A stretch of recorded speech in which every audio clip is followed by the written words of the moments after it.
afternoon, everybody. It's the Cryptid Huntress. I'm Jessica Jones. Thank you guys so much for being here today on a glitch in the Matrix where we usually have a little glitch. And today is no different. I just had Dr. Dennis Carroll here in the studio and he disappeared. But he'll be back, I'm sure. He has not had internet service in South Carolina. Thank goodness his power did come back on this week. And he had a long night last night of being on Spaced Out Radio. If you guys were there watching in the chat too, I was in the chat for a little while until I had to go to sleep because I'm on the East Coast over here and I got a kid. I had to get up early this morning. But I was in there for a little while. I had to go support our good friend, Dr. Dennis Carroll, on Spaced Out Radio last night. He was brilliant. So was Dave Scott.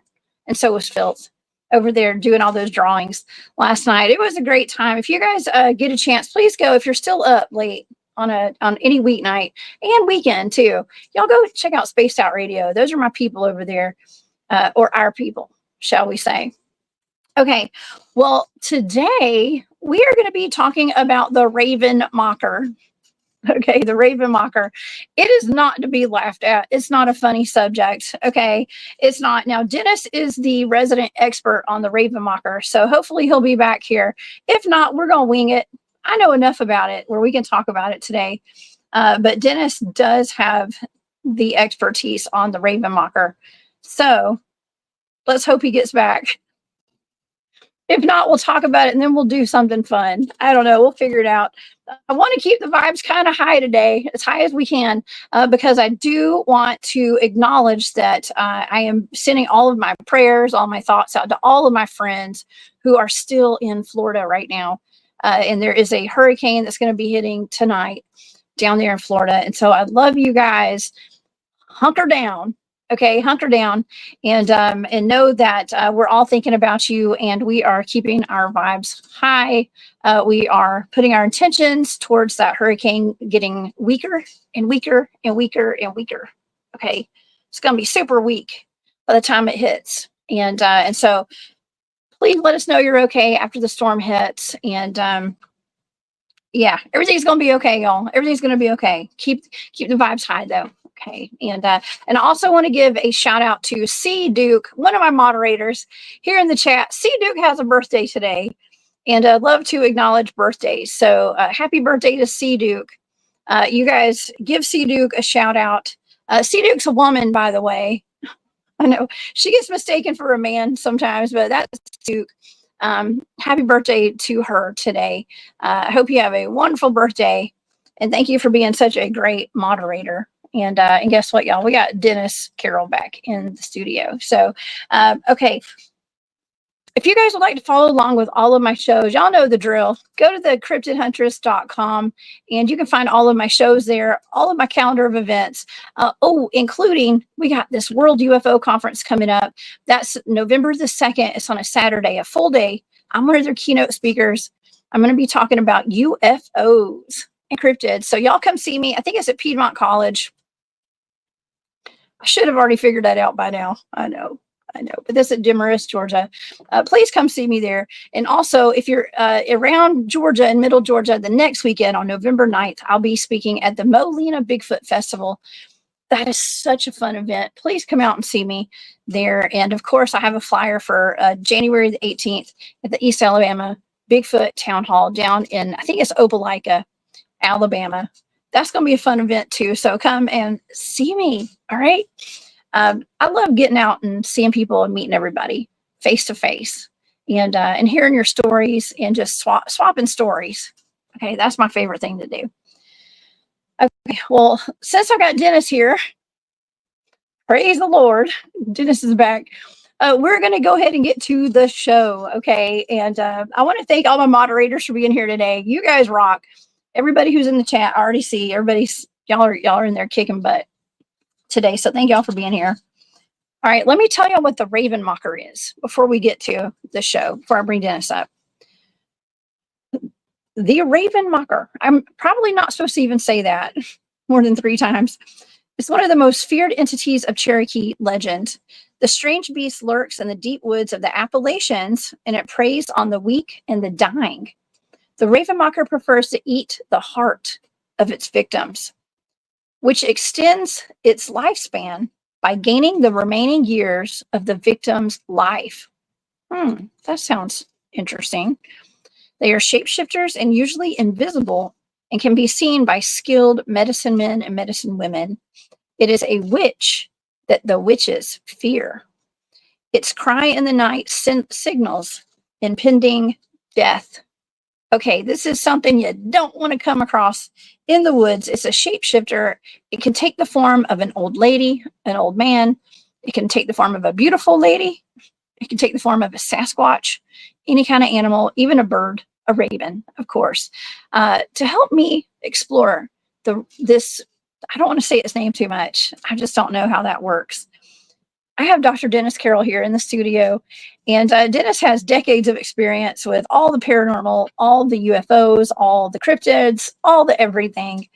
And I love having him here. We have a great discussion every time he's here. Please subscribe to his YouTube channel and his Patreon. It's Hunting the Shadows. Help me welcome Dr. Dennis Carroll to the show today. Hey, Dennis. Good afternoon. All right. Watch out for ravenmockers today. Definitely, this is one of my favorite cryptids. An old Indian medicine man told me about this many years ago.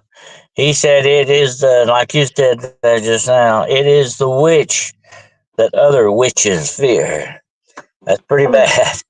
And it is definitely a premier shapeshifter too, as well.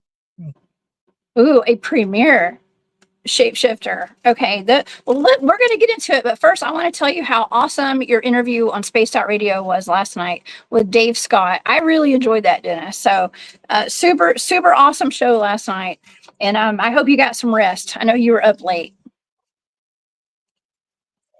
Yeah, I had a little trouble there at the end. I lost the feed on it there for the last 30 minutes, but yeah, we had a fantastic show. We got into a lot of different deep rabbit holes there. We had some fun. You did. Y'all talked about stuff that I hadn't heard you talk about before too. So that was really cool.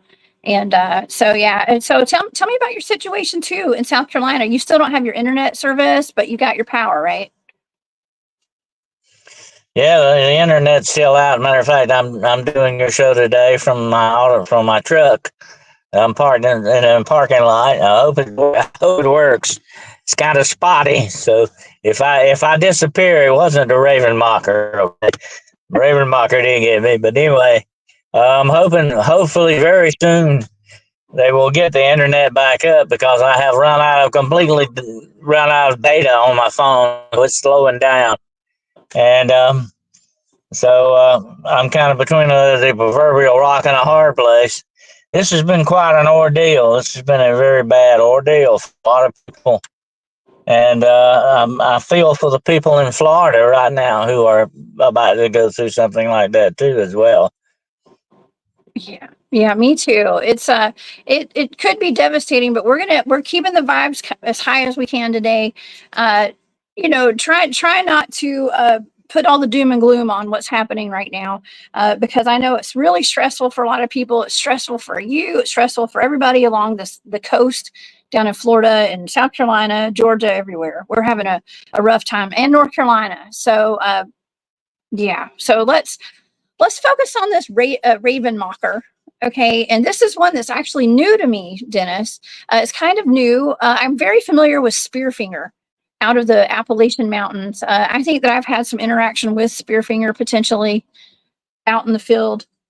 What is the ravenmocker exactly? Can you explain that to us?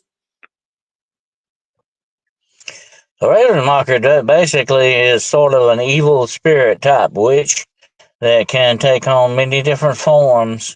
It attacks the dead, the dying, or the wounded. It will take the heart of some people, and when it takes your heart, it takes whatever years you had remaining left, and that extends its life.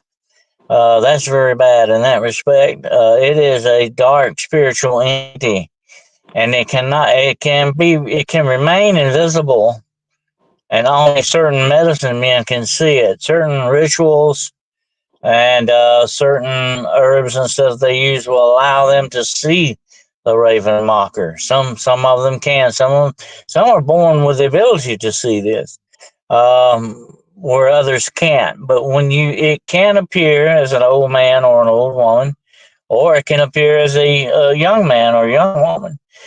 This is another thing, Jessica. We hear a lot about what we call the mimics. This guy Mhm. here would be the premier mimic that you might run into out in the woods, because they use that technique to lure people into the woods so that they can attack them. Ooh. Well, I've also read that they sit around waiting for people to die as well. And so they'll sit around and wait around a house where there's someone that's about to die, or if there's someone that's injured. And sometimes they will actually take people and torture them and wait for them to die, because as soon as they pass on and their soul leaves out the body, I guess, they take on those years that were left, that person had left in their life, as their own. Okay, so they actually gain more life from taking a life. That's true, and like I said, they remain around the dead, the dying, and it's almost like they're drawn to that. And another thing they say about the raven mocker is that it can steal children as well. From they warn the children not to sleep with their windows open or anything like that, because although it very much like the vampire in a way, it still can't come in some ways unless you allow it to. Unless it's dying, and that's another interesting aspect of it. This thing, Jessica, is very much like a Native American figure of death, like the Grim Reaper in some ways. It only shows Mhm. up when very, very bad things are happening. It does. Well, there's several cryptids that actually have that same characteristic, or that same MO, if you want to call it that.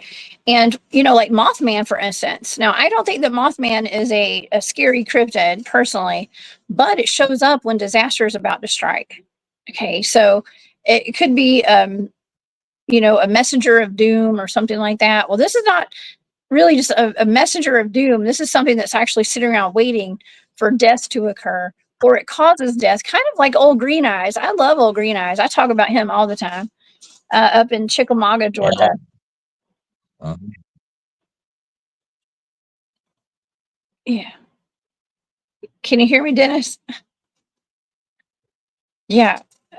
Okay. I don't know if Dennis can hear me, Yeah. but I think yeah. he's very much like that. Yeah. These things are drawn to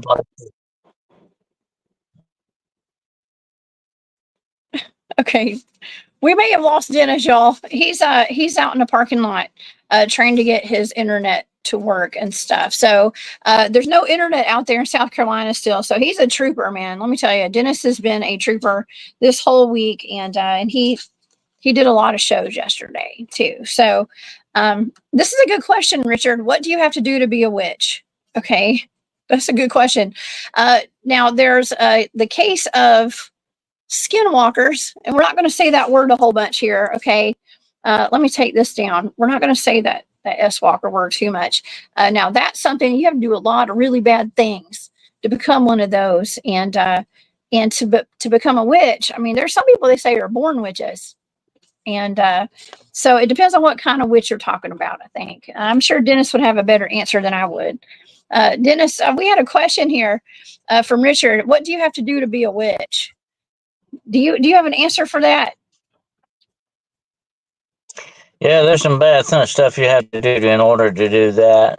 Now, we got to differentiate here for just a moment. There are some people that call themselves good witches. They practice what's called white magic.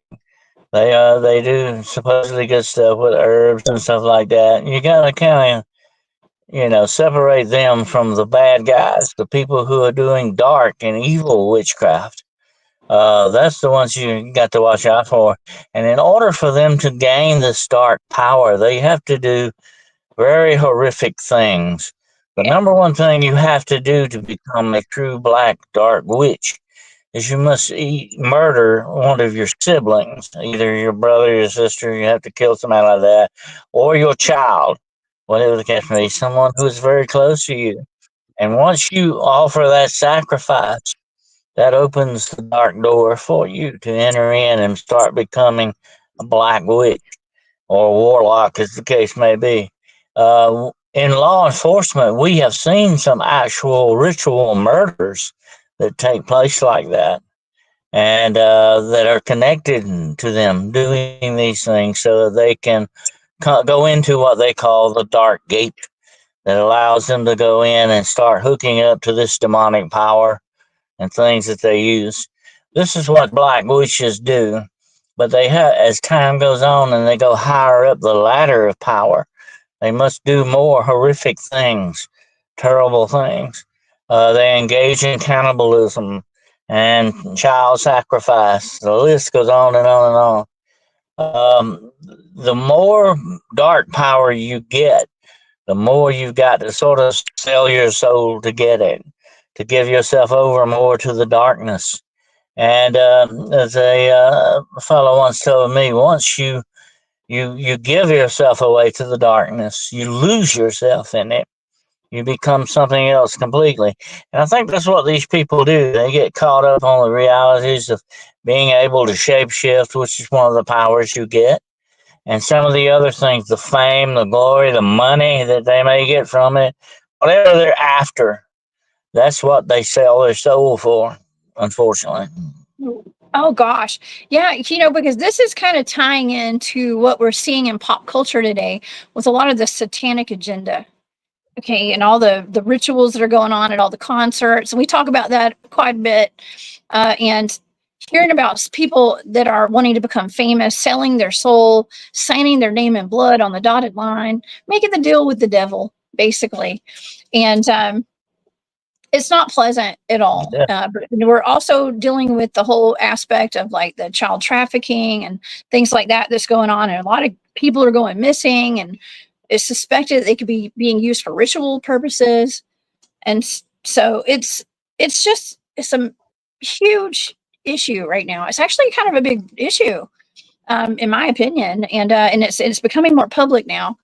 But this is, I think there's just a connection, with all the dark arts, missing people, missing children, and these myths of the Cherokee that go back hundreds of years. Okay, a long time. Even with Aaron, I actually have this book that James Mooney wrote, a book called Myths of the Cherokee. Okay, and I actually have this book. It's a big red book, big thick one. I bought it in Cherokee, North Carolina, when I was up there camping out with my friend Chief David and Will and some other guys and my cousin Jesse. And we were up there on top of a mountain, got surrounded by, there were Bigfoots out there, and the sky ships over Cashers were above us, and a possible S-Walker came up into camp one night. It was wild. That was one of the wildest camping trips I've ever been on.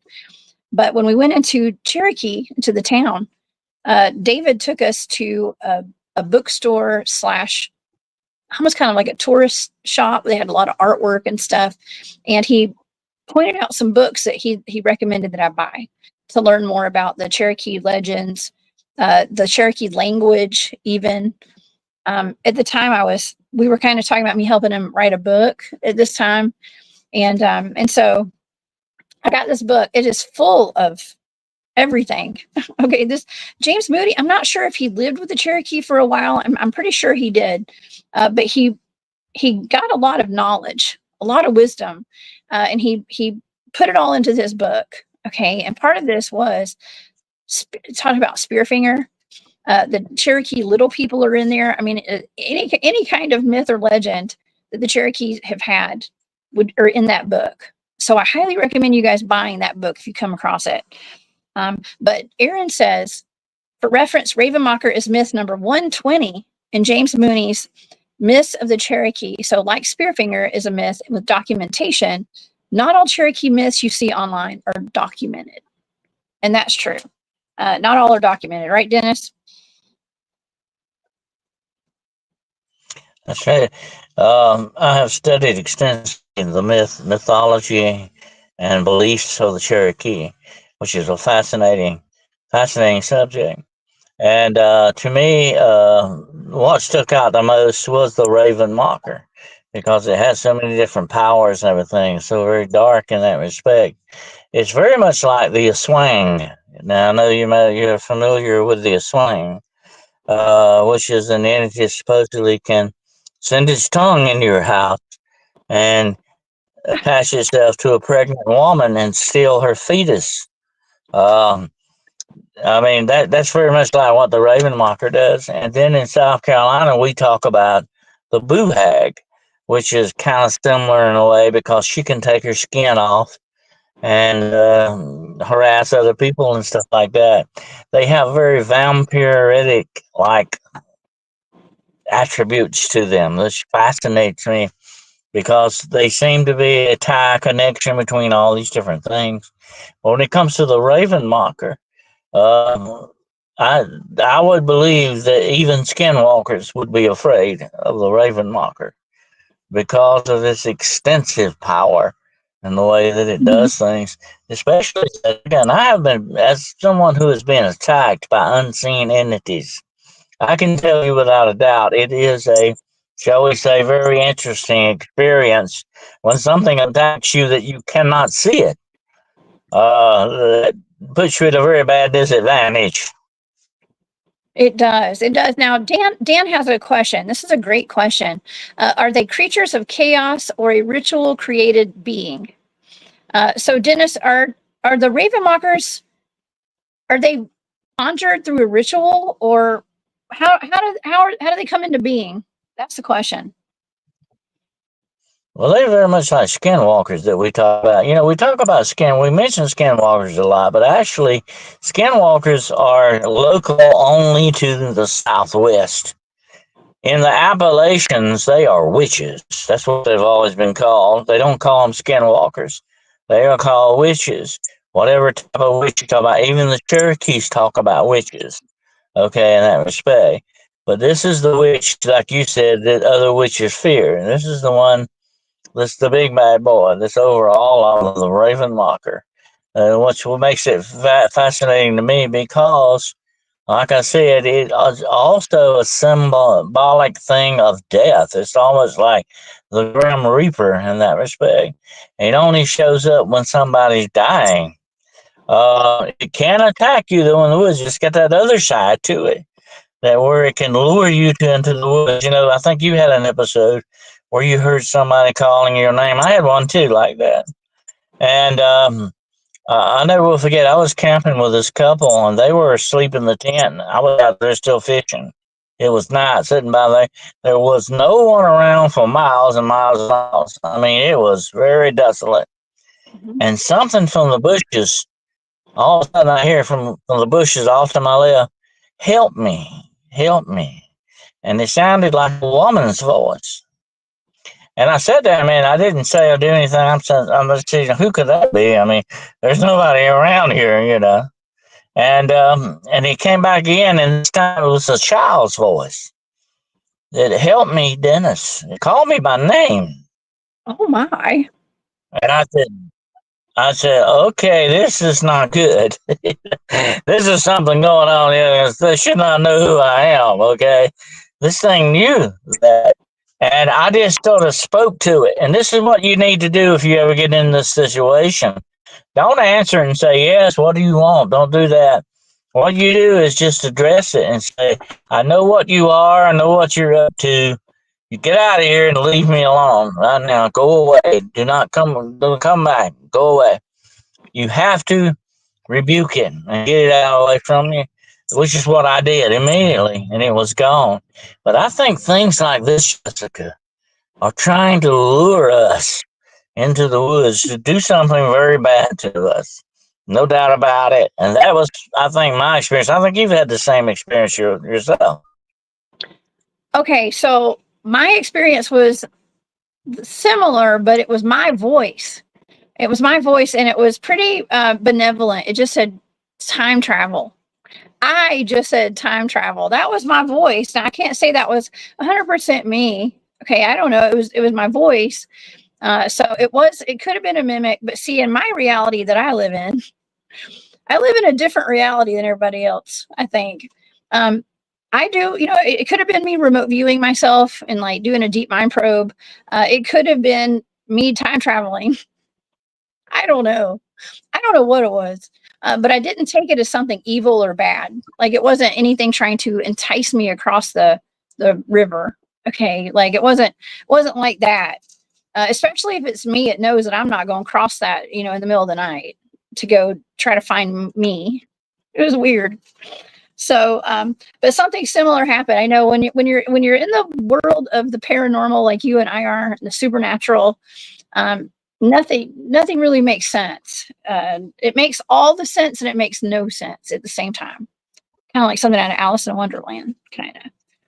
Um, but yeah, it can be pretty scary, and to hear a voice calling for help in the woods, especially coming out of a hole in the ground, a cave, behind a tree, your first reaction, some people's first reaction would be to run towards it to go help, especially if it's someone that works in law enforcement or firefighter or someone who runs towards the danger. They might be tempted. The first reaction might be to go run towards it. What do you think would happen, Dennis?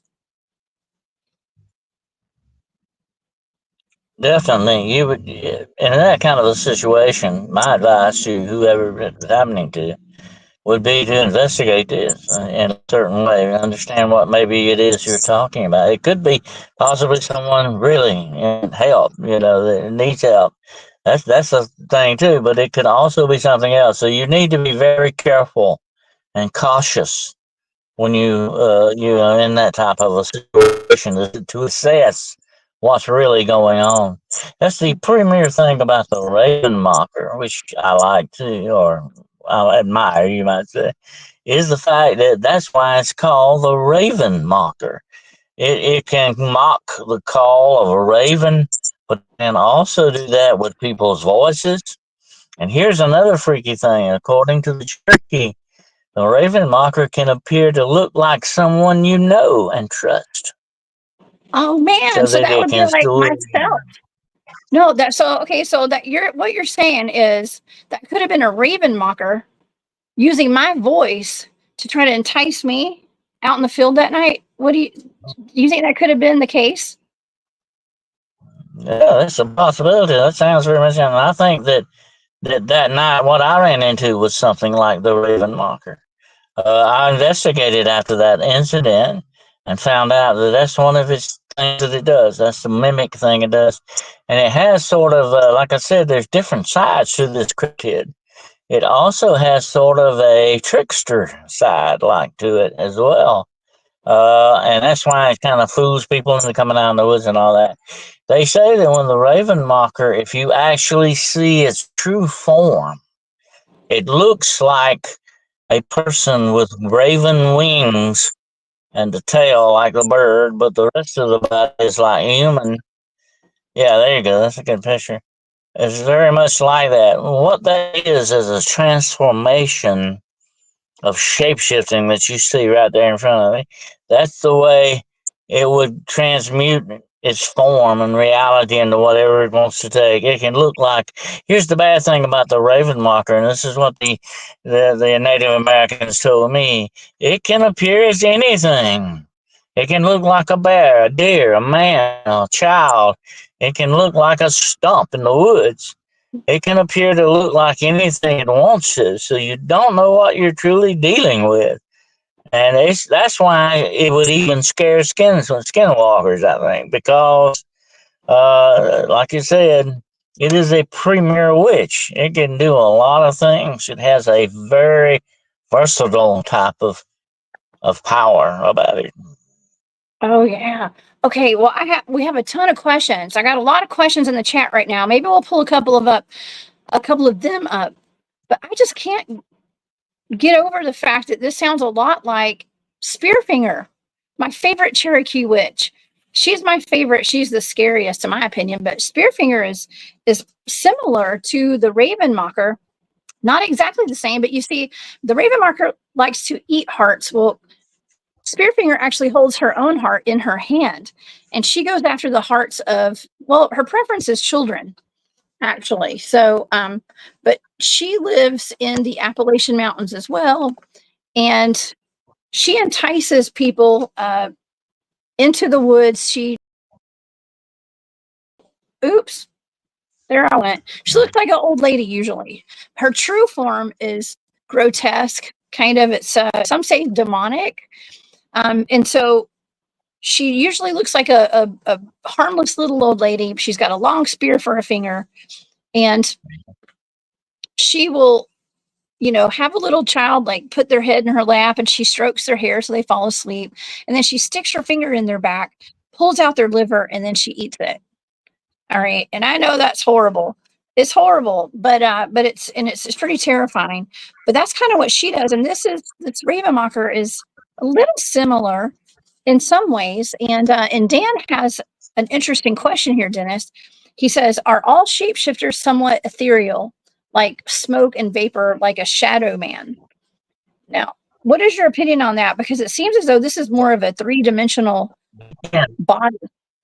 They can, yeah, they can be as they take on different appearances and different forms. They can be very ethereal in their state until they take upon themselves true reality. Then they become very physical.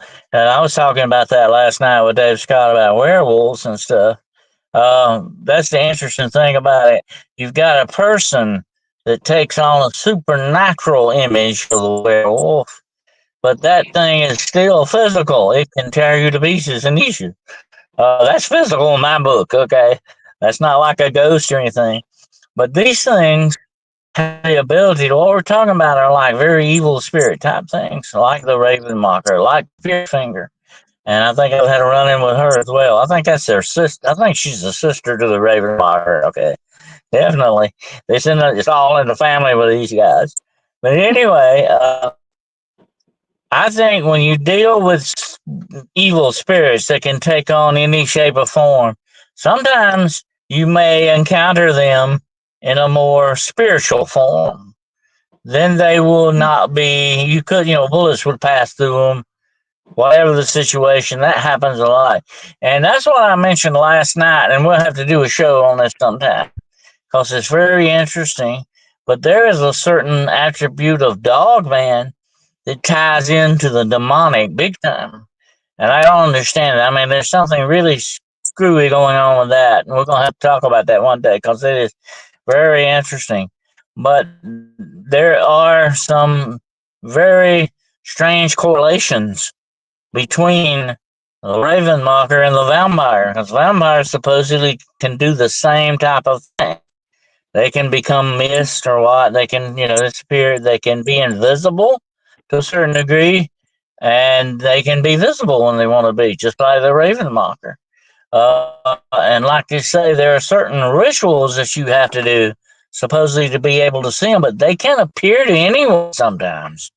It's somebody they know or love or trust, or like an old lady or an old man, somebody that really, really fools you, into believing that there's something else. And here's the interesting thing about the Raven Mocker, Jessica. If you look at it very close, it's using a lot of times the images of people's minds against them. This thing is a very top-notch evil spirit. Oh wow! That is just like what vampires do, from what I understand. And even movies like Freddy Krueger, like what is that, Nightmare on Elm Street? They get in your dreams. But vampires can read your mind, get in your thoughts, and really mess with you. That's like a psychological type of. I think we kind of call that southern. It's like Southern Gothic, right? Because there's the European type of Gothic. Of course, I was a literature major in college, okay? And so I had a Southern Gothic class that I took, and we learned about the psychological aspects of, scary stories, especially down here in the South. That's why you say, when you were looking for the Skinwalker, you have to approach it very much like the vampire. You would do the Raven Mocker the same way. You have to be very careful. I know how you hunt Skinwalkers. I know how you go after these witches, and they all have different types of things that you have to do. But then there are some basic stuff that covers all of them, and that's definitely like the vampire and stuff like that. You've got to be ready for what it is you're looking for and understand what it is and how to deal with it. That's the main thing. How to deal with it and take care of it when you do find this thing.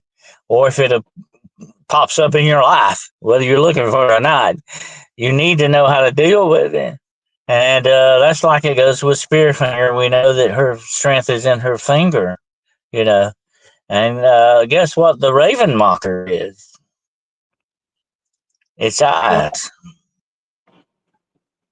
It's Mm-hmm. what? It's eyes? Now, let me say this about witches, okay? A lot of their power, and we've talked about this before, Jessica, the windows of the soul are the eyes. A lot of their power is in their eyes, just like the vampire. So do witches. They have different names in different cultures. You have the Brujo, you have the Diablero, whatever name you call them. These guys are still witches, okay? They are and kind of still are human, but they've given, like I said before, they've given themselves over to the darkness so far, they're not really longer true human beings anymore. The darkness has taken them over. There's something else. As they used to say, one of my favorite books about J.R.R. Tolkien, The Lord of the Rings. I think that's what he's about to say. We lost Dennis, y'all. Oh my gosh, I'm sorry, y'all. This is going to happen probably a couple times. His internet is not working. They don't have internet in South Carolina where he is right now because of the storm from 2 weeks ago now, a week and a half ago. So hopefully he'll come back. Here he is. Hold on. We're going to take this one down. I'm going to take this Dennis down. I'm going to pull this Dennis back up. Okay. Let's see. I Here we think the go. Raven There's Dennis. Mocker's that. Okay. But what I'm Gotcha. saying about these people that they have fallen into shadow. They have fallen and bleed into the darkness. They're really no longer humans like you and I, Jessica. When you lose your soul, you lose your humanity. That's it. You're something else, but you're no longer human. That's just the way that goes. Okay, so you're talking about the eyes. The eyes are the window to the soul. And so I wonder, okay, so I've read that you can tell a raven mocker by the eyes because there's no pupils or anything. It's just all white. So their eyes are completely white. Actually, you know what? That makes sense now because when I was researching Spearfinger a while back, I kept finding pictures of what looked to be like a woman who was a witch who had white eyes. And I kept thinking, why does she keep coming up? But that was probably the raven mocker.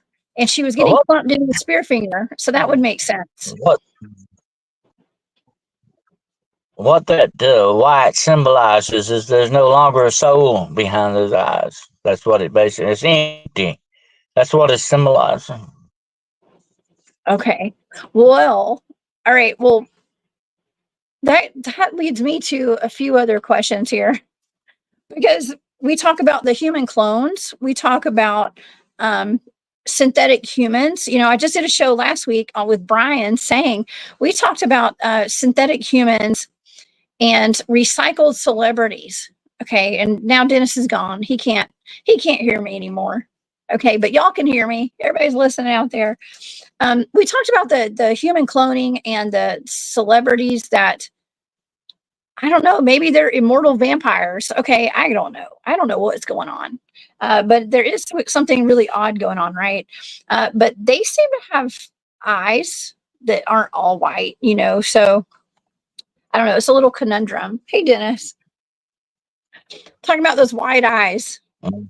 Still, I was actually bringing up the idea of, the human clones and bodies that are synthetic, potentially, like not organic, made in a lab, basically.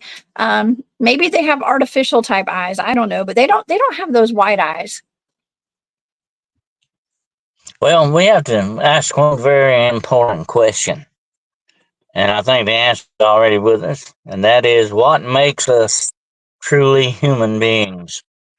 What makes us human is that we have a soul. Okay. Now, and I've talked to people about this over the years.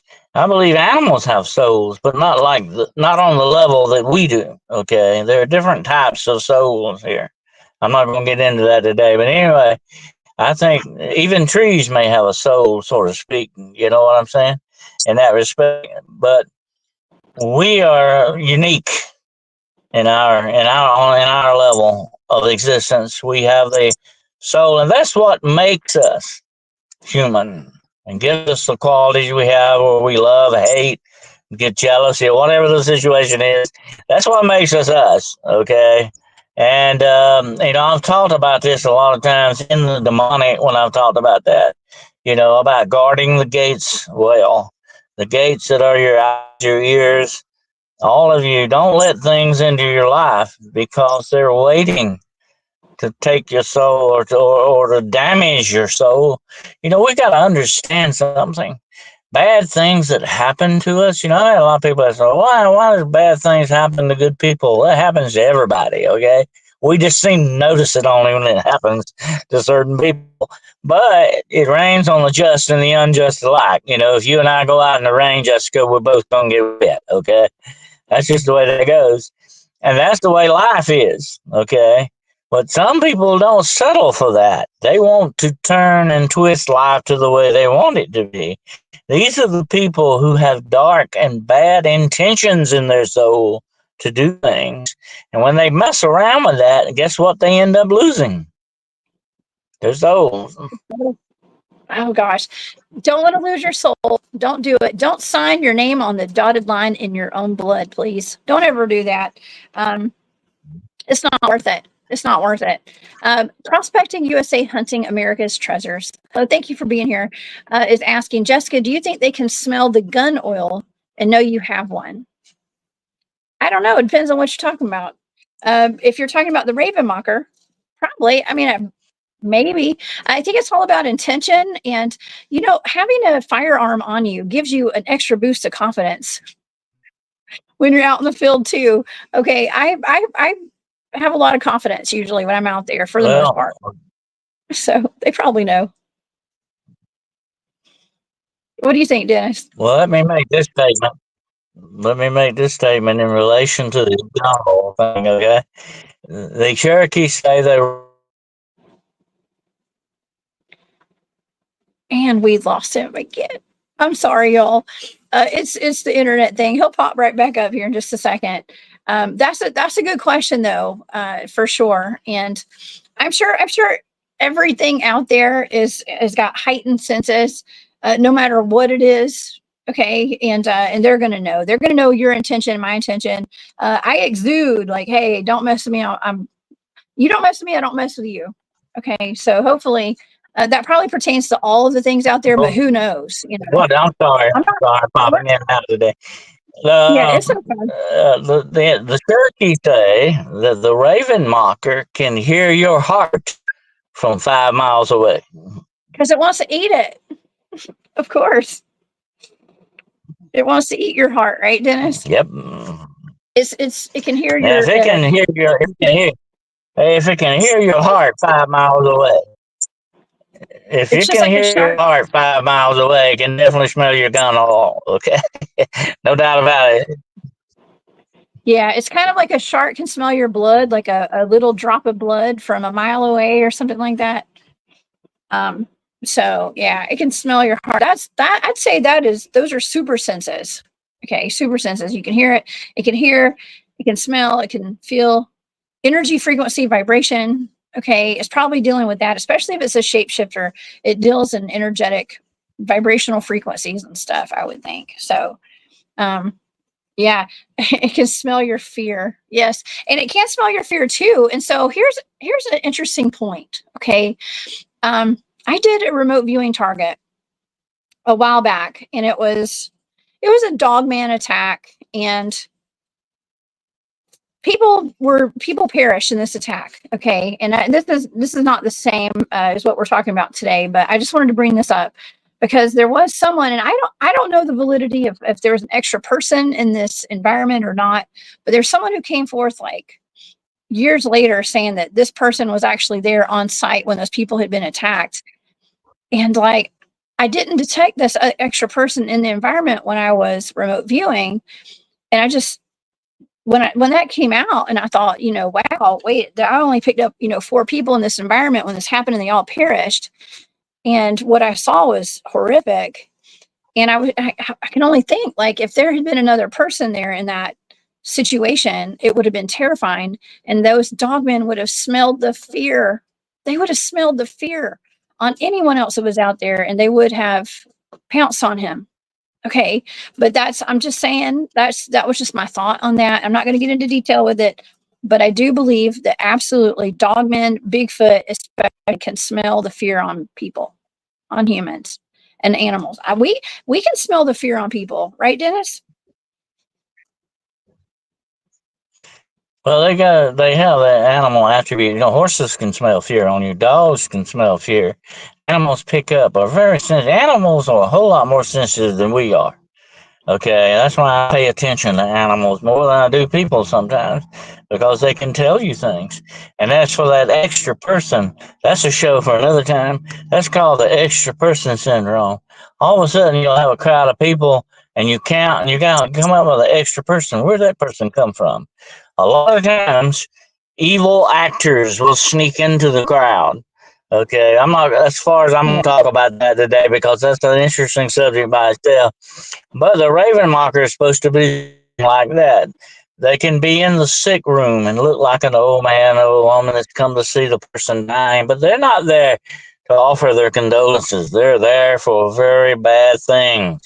And that's how they appear sometimes. So if you see the Raven Mocker, you never see it in its true form.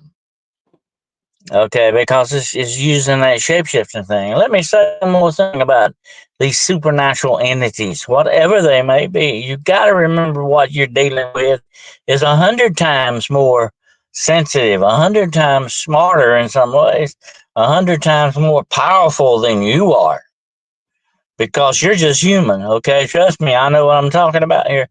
These things can roll over you like a steamroller if they want to. You better be very careful what you're dealing with. But mainly, you better know how to deal with it. You better know its weaknesses and how to take care of it if that occasion arises. And with the Raven Mocker, very much like the umpires and like the Skinwalker, you got to have that blessed silver knife. Well, you got to have certain herbs and stuff. I won't go into that. That's a long story. But I was taught years ago how to hunt these things, okay, and what you need to do it. And you got to stay true to the canon on it.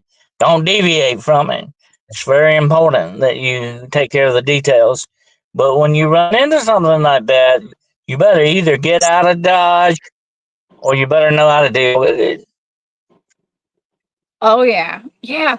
That's very similar to when I had to go. I didn't have to go. I chose to go to that S Walker cave to do that investigation. And we had to gear up like we were going to go battle vampires. So, gosh, it's very similar. It's important that people like myself who are going into these situations do know which herbs to take with us and what to do with our ammunition or whatever we take with us. It's important that I do know how to do that in case this ever happens. I mean, but what are the odds, or what are the odds, Dennis, of if I personally were to just happen upon a raven mocker in the woods when I'm looking for Bigfoot at night with my team? What are the odds of me surviving that? Well, if you do not, whatever you do, look in his eyes. That's the number one rule. That even comes with the demonic. Do not make eye contact with any of these things. That might be the last thing you ever do. I remember you might be doing. Like I said, their powers in their eyes. So here in a little small handheld mirror against something like this would be a very essential weapon to drive it away. That silver knife I talked about, and there's certain herbs. I can't go into all of them today, but there's certain ones very much like rosemary, sage, The list goes sweetgrass, the list goes on and on. Things that you can use to protect yourself. But the main thing against skinwalkers and the raven mocker, okay, I'm gonna tell you what it is. That you want to carry some of it. Ash. Gather you next time you have a campfire. Gather the ash, the white ash out of it. Put it in a bottle. That stuff is silver bullets to witches and raven mockers. Ooh, ash. Yeah, it seems like we talked about white ash before. I think that was you and I on one of a recent show that we did. And someone did ask where do you get white ash from? Is that the same as just white ash? Something that would come out of our fireplace or our campfire? Well, it can be different woods. I think the main wood, I think, is it might be sweet gum or something like that. I can't remember anything. But the main thing about the ash is you've got to say prayers over that fire. You consecrate the fire and make it holy and take its ashes. That's what makes the ashes so very powerful. But it can be, people use different woods for it. You could use Palo Santo wood. You can use different woods to make your ash with. But the main ingredient is those prayers, consecrating the fire. That's what makes the ash holy. Ooh, there is power in prayer for sure. And we were even talking about that when we were sitting around the campfire out in the woods this past weekend. We had a conversation about praying over our food. And Greg Ogles, I don't know if Greg's in the chat today, but Greg was with us and he said, we're talking about our food not being real healthy and having stuff in it, like even poisons or metals or anything, or even people cursing our food. People, if you go to eat somewhere and the person who cooked the food is in a bad mood and cursed your food somehow, just by saying some bad words over it. And it changes the frequency of the food that you're putting into your body. And so it's important that we pray over our food. Like you were talking about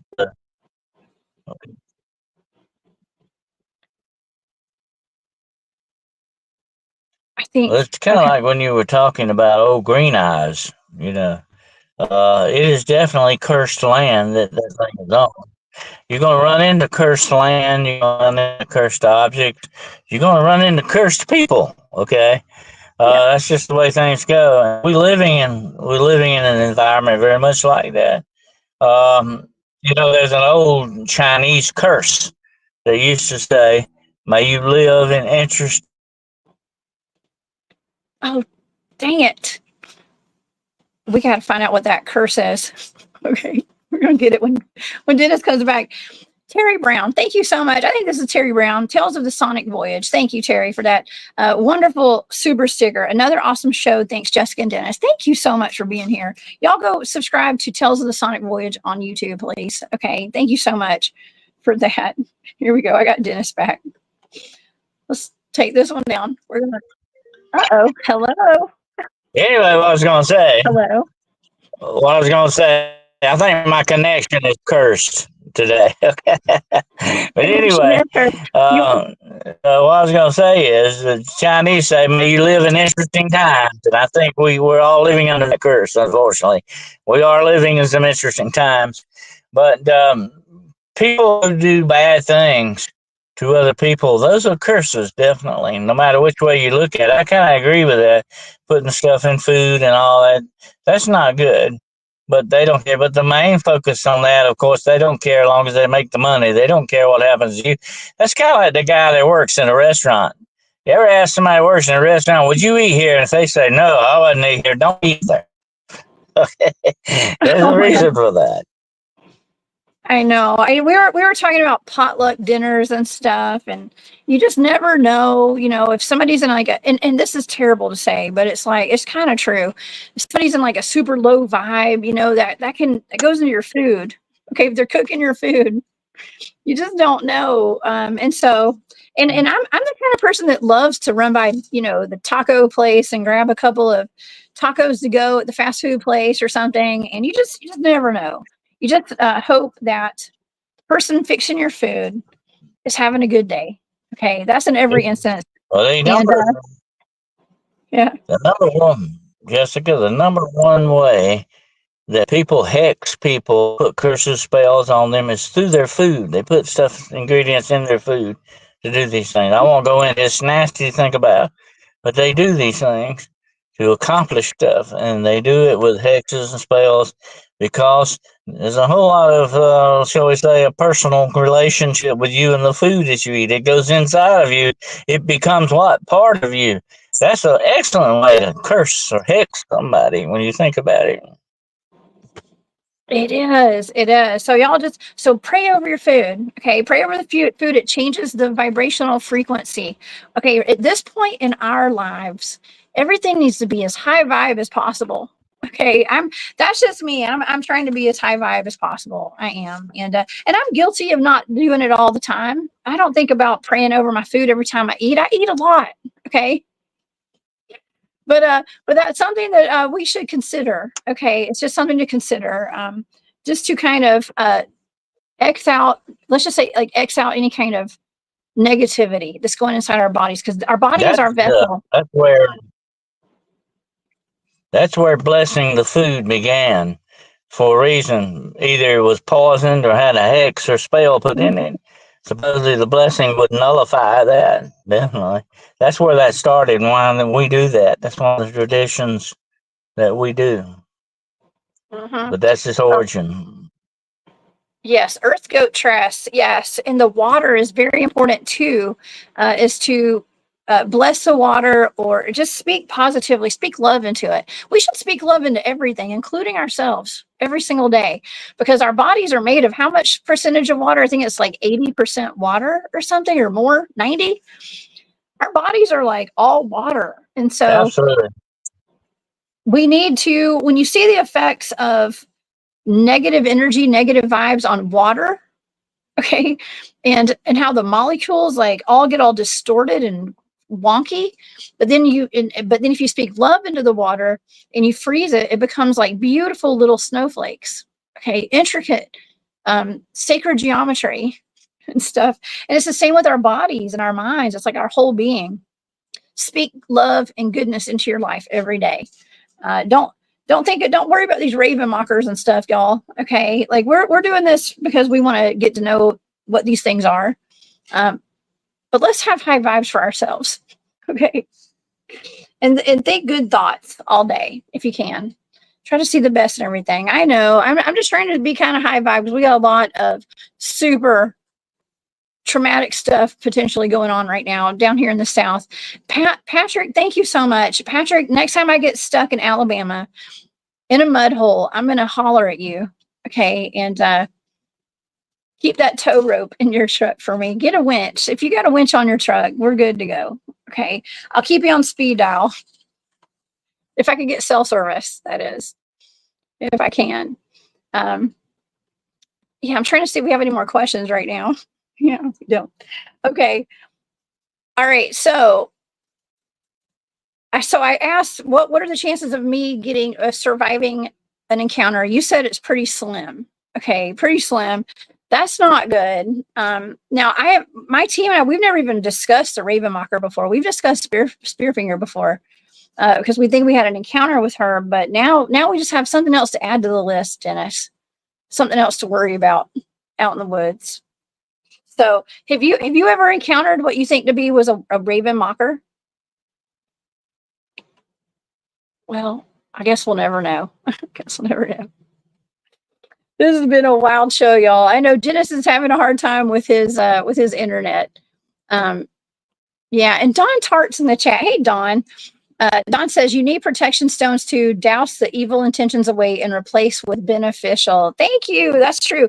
Y'all, Don's my friend who has the picture, the video of the pale crawler potentially in his yard. Okay, so Don, I hope you're doing okay and staying safe out there. And I hope you got all the trees cleared out of your property. Everybody down here, a lot of us got a lot of tree damage and stuff. And Don had a bunch of it. But something good that came out of that the past week and a half, 2 weeks, is the community's coming together. Okay, the community's coming together. It actually, something really horrible and devastating turned into potentially something that there's some good in it. Okay, with everybody coming together as communities. Hey, Dennis. All right. What I was going to say though earlier is I said that since we're living in sort of cursed times, living on a cursed planet, you might say, we make the best of what we got here. You know, we do the best we can. That's all we can do. Because sometimes, although it looks like the odds are stacked against us, I believe in my heart of hearts that there are good actors out there. There's good stuff going on. There are light workers. There are people out there trying to do good. They far outnumber the bad actors. And That's definitely. right. That's right. There's way more good in this world than there are bad. There are. That's what I think. Somebody the other day, I was listening to a lady that I follow on YouTube, and she was saying, well, the percentages have changed. You know, that for a long time, there's been a lot more, not a lot more, like 1%, like 51 to 50, 51% to 49, let's just say. She said 51-50. That's what she said. But where the dark had kind of been ruling and taken over a little bit.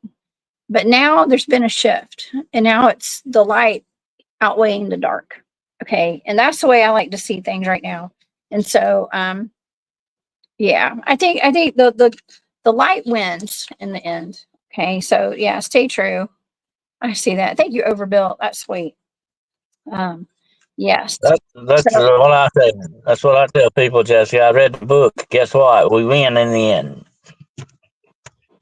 that's true. That's true. And okay, this is a good point too. Andrew says, what I'm noticing is the following, the ritual thing. It seems to open up a person through fear. What if there are some positive versions of such a polarizing thing? Yeah, we're going to scare the happiness out of you. I'm just kidding. I don't know how Hey, that that's works. the one thing about, which we talked a lot about these celebrities doing all this ritual and all this stuff. The main thing is you don't want to watch it. You don't want to be a participant in it. You don't want to have any part of it because that's what they use people to raise this power. Okay. The covens of witches and vampires, they do the same thing.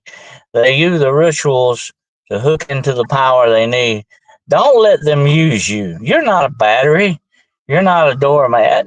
Okay. I don't like for people to use people. That's the one thing I have never done. I don't like people that do it. You use people. Is not good. So don't let them use you. You are worth more than that. Don't be just a battery for these guys. Okay. Don't participate. Don't watch it. Don't associate with it. You will be much better in the end, Jordan. Yes. Yeah. Don't buy into it. Don't buy into the fear. Just don't. Um, don't don't get caught slipping either though. Okay. So this is my advice, y'all. Don't get caught slipping. Don't give in to the fear. Keep your head on a swivel. Prepare. Prepare. And know that good wins in the end.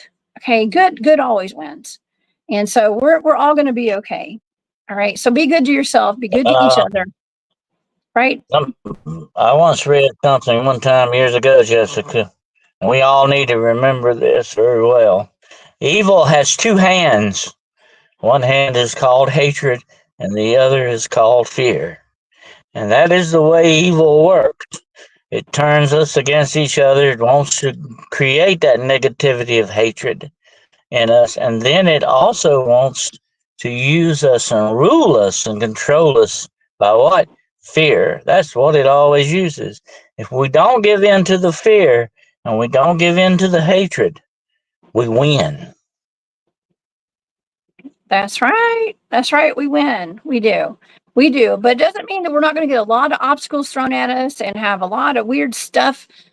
I mean, even Ravenmockers trying to, come face to face with us in the woods and stuff. Have no fear. People often ask me, like, how do I keep my head straight when I'm in the woods? Like, how do I keep from getting scared and running and stuff? Well, I believe that I have just as much authority to be in those areas as whatever's out there does.